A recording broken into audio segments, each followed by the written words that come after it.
Faye confirms her breakup with Yoko. Fayeyoko is officially over. The internet is crying tonight. Screens are glowing, hearts are breaking, and hashtags are burning through every timeline. Hashtag Fayeyoko is over. Hashtag we still love you, Faye, and the one that hits hardest. Hashtag what did Yoko do? After months of silence, speculation, and cryptic posts, Faye has finally spoken, and her words shattered millions of fans across the world. The night she said it, it wasn't on a red carpet. It wasn't during a press junket. It wasn't even through a polished PR statement. It happened live, on Faye's midnight livestream. A trembling voice beneath the blue light of her phone camera. She wore an oversized hoodie, her hair tied in a messy bun, her eyes puffy as though she hadn't slept in days. "I guess some stories just end differently than you imagined," she whispered. Then came the sentence that would echo across continents. "Yes, Yoko and I are no longer together." Silence followed. A silence so heavy that millions of viewers could almost feel it settle into their chests. She exhaled slowly, looked away from the screen, and for a brief second, a soft, broken breath escaped her lips, the kind that reveals everything one tries to hide. Within moments, comments flooded the stream. "Say it's not true. Faye, please, you're breaking us. What happened with Yoko?" And then, as though heartbreak itself had become entertainment, the viewer count spiked. 3 million, then 6, then 10. It was no longer just a breakup. It was history unfolding pixel by pixel. The golden couple that shone too bright. Faye and Yoko weren't just lovers. They were a phenomenon. The golden couple who turned every appearance into a masterpiece of chemistry and charm. They met in 2022 on the set of Neon Eclipse, a sci-fi film that was never meant to launch a love story. But fate had other plans. Yoko was the wild musician, the man with fire in his voice and lyrics that could burn through the soul. His tattoos were stories, his silence a mystery. Faye was the opposite, calm, poetic, thoughtful. She spoke little, but meant every word. When they first stood side by side for a magazine shoot, fans felt it. That unspoken electricity. That magnetic pull between light and storm. By the time paparazzi captured them sharing an umbrella in the rain outside a dim Tokyo alleyway, the world had already crowned them Fayeyoko. They were the epitome of balance. He was chaos, she was calm. He was thunder, she was rain. Together, they created the kind of love story that felt both cinematic and impossibly real. They released songs together, walked fashion runways hand in hand, whispered to each other during award shows as the world watched in awe. And then came that iconic Vogue cover, Faye in a backless gown, Yoko standing behind her, his hand tracing the line of her shoulder as if promising the world he would never let go. For 2 years, they were untouchable. Until suddenly they weren't. The cracks beneath the glitter, the first signs of trouble came quietly. Fans noticed Yoko had deleted several photos of Faye from his social media page. Faye, in turn, posted a cryptic line from her favorite novel. Even stars burn out when they love too long. At first, no one wanted to believe it. Rumors came and went that Yoko had been seen at an afterparty in Paris with a model whose name everyone suddenly knew. That Faye had unfollowed him for emotional space. That a heated argument had erupted backstage during the Tokyo Music Awards. But nothing was confirmed until that live stream. When Faye finally spoke, her voice trembled with something deeper than sadness. It was exhaustion, the kind that comes after fighting for something that no longer fights back. "People change," she said softly. "And sometimes love isn't enough to stop that change. I will always care for Yoko, but we've both decided to walk separate paths." And there it was, final, calm, devastating. Yoko's response. Silence that screamed. Yoko, who had been active on social media only hours before, went completely silent. No statement. No denial. No song lyrics. Only a single black and white photo appeared on a story the next morning, a sunset disappearing into a sea of fog. The caption read, "I thought forever meant forever." Within minutes, millions had reposted it. Was it a confession? A regret? A goodbye? No one knew, but everyone speculated. Sources close to the couple claim the two hadn't spoken in weeks. One insider described their final conversation as a storm that never ended. Another claimed Yoko had tried to win her back, but Faye had already decided it was too late. She wanted peace, the source said. He wanted control. They both loved each other too much to keep fighting, but neither could find the version of themselves they fell for. Behind closed doors, the final night, an exclusive report from a crew member who worked on Faye's last commercial shoot painted an even more haunting picture. It was raining that night, the witness said. Yoko came to the set unannounced. He stood outside, watching her film under the lights. She saw him, but didn't stop. She just kept acting, like she was pretending not to notice. When filming wrapped, the two reportedly met behind the trailers. Witnesses say voices were raised, tears were shed, and when Yoko reached out to hold her, she stepped back. She said something like, "You can't fix something that's already gone, Yoko." He stood there, not saying a word. She walked away first. That was 2 nights before the live stream. The fans' meltdown by sunrise, the internet had split into 2 factions, Team Faye and Team Yoko. Some accused Yoko of betrayal, citing his rumored Paris encounter. Others blamed the pressures of fame, insisting that love like theirs couldn't survive the cameras, schedules, and endless speculation. But what united everyone was grief. Because Fayeyoko had been a symbol of passion, loyalty, rebellion, and the kind of connection that made love feel immortal. On the streets of Seoul, Tokyo, and Los Angeles, fans gathered in groups, lighting candles, holding photos, leaving handwritten letters that read, "We believed in you. Love shouldn't end this way. You showed us what real looked like." A mural appeared overnight in Hongdae, a painting of Faye and Yoko looking in opposite directions, a single tear connecting them in the middle. Within hours, thousands had come to see it. Some even brought flowers.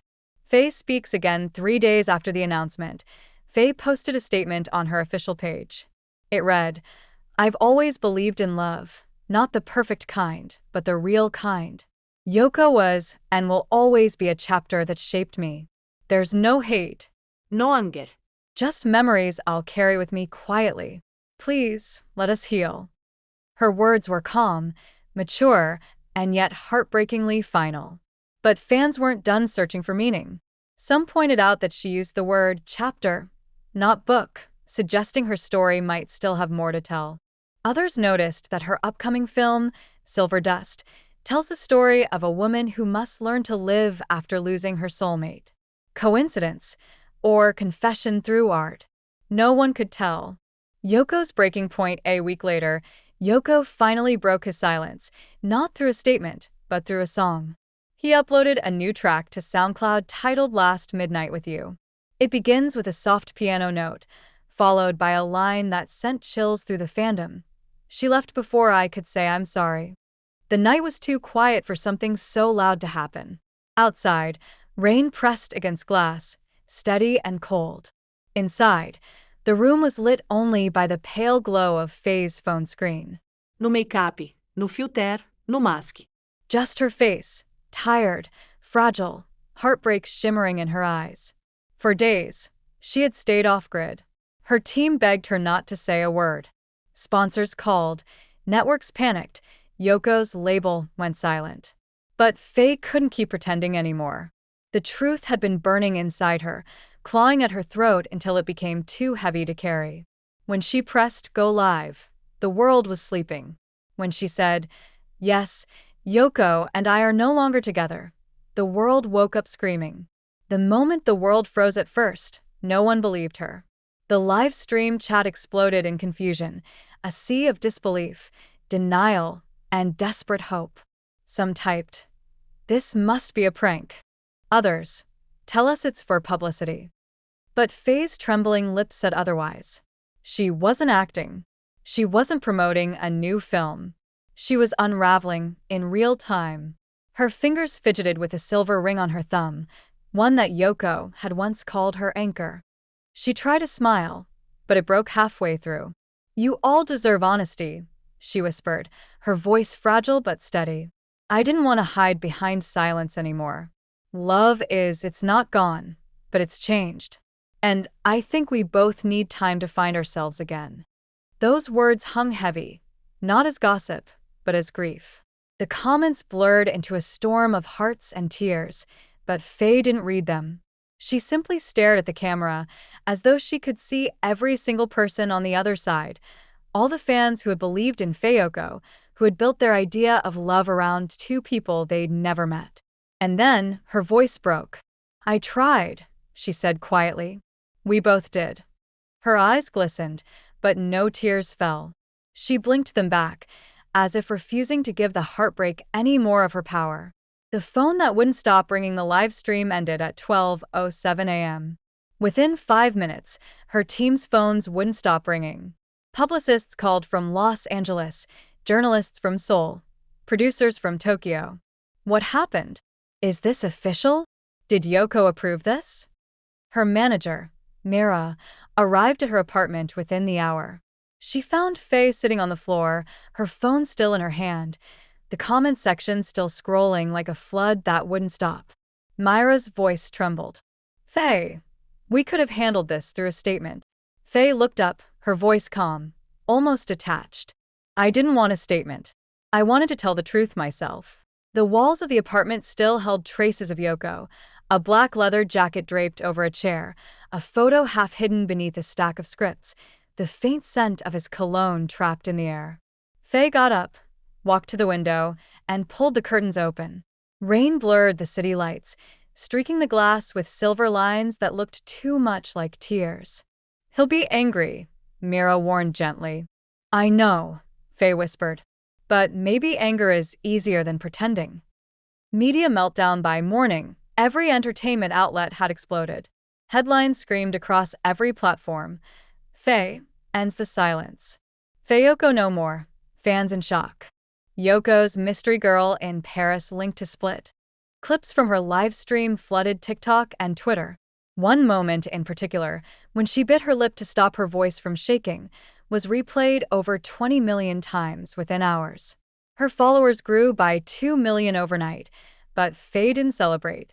Instead, she turned off her phone. She made tea she didn't drink. She opened a book she didn't read. And she stared at the candle flickering on her desk, the one Yoko had given her when they filmed Neon Eclipse. He had said, "When the world goes dark, light this, and remember who we are." Now, the flame looked like a ghost of something she couldn't save. Yoko's reaction, or lack of one across the city. Yoko's team held an emergency meeting. He hadn't been seen since the live stream aired. His phone was off, his studio locked. Reporters camped outside his apartment, waiting for a statement that never came. A single anonymous insider told one outlet, "He's devastated." He didn't expect her to go public. They hadn't spoken in over a week, but he thought she'd keep it private. Another source said Yoko had spent the night writing, not texts, not statements, but lyrics. And sure enough, hours later, fans spotted him entering his recording studio in the same black hoodie Faye used to wear. When asked by paparazzi if he had a message for her, he said nothing. Just one glance, tired, distant, but full of something unspoken. It was as though words had lost their meaning between them. The city that grieved with her by evening, fans had gathered outside Faye's apartment building. Some held posters that read, "We still believe." Others simply stood there, quietly, as though mourning something sacred. Someone began playing Yoko's song, Paper Moons, from a small speaker, the song he wrote for her on their first anniversary. When the chorus played, several people began to cry. Faye, hidden behind the curtain, watched them from her window. The sight was too much. She closed her eyes, pressed her forehead to the glass, and whispered, "I'm sorry." The message she never sent later that night. She opened her phone again. There were hundreds of messages from friends, journalists, even her co-stars. But one name stopped her, Yoko. His last text was still there, unread. "Can we talk? Please. Just once more." It was sent 3 days before the live stream. Her fingers hovered over the screen. For a moment she almost typed back. But what would she say? That she still missed him? That she still woke up reaching for a body that wasn't there? Instead, she deleted the message thread, tears finally falling silently down her cheeks. This was her closure, her decision, And she had to stand by it. the world that kept spinning at 2 a.m. Faye walked out to her balcony. The city pulsed below her, alive, indifferent, moving on even as her heart stood still. The moonlight reflected against the empty chair beside her, Yoko's chair, the one where he used to sit and play guitar while she memorized lines. The last night they were together, he had said, "We'll always find our way back, no matter what." She smiled faintly at the memory, though her eyes stayed wet. "Not this time," she whispered. Below, a fan's phone camera caught the faint silhouette of Faye standing by her window, head bowed, hair swaying in the breeze. Within hours, that blurry image spread across the internet, captioned only with 3 words: "Love looks lonely." The dawn after the storm when morning came, the world had already begun to move on. Entertainment channels dissected her every word. Analysts called it the most emotional celebrity breakup of the decade. Bronze-adjusted campaigns. Fan pages turned into support hubs. But Faye stayed silent. She brewed another cup of tea, sat on her couch, and watched sunlight pour through the curtains. Her phone buzzed with one last notification, a trending topic: "Faye deserves peace." For the first time in days, she smiled. Because maybe peace was what she had wanted all along. And somewhere across the city, perhaps Yoko saw the same sunrise and thought the same thing. The story of Fayeyoko might have ended, but that night, the night she finally said the words the world wasn't ready to hear, would never fade. Because when love that bright breaks, the echo doesn't die. It lingers, softly, in every quiet corner of the world that once believed in them.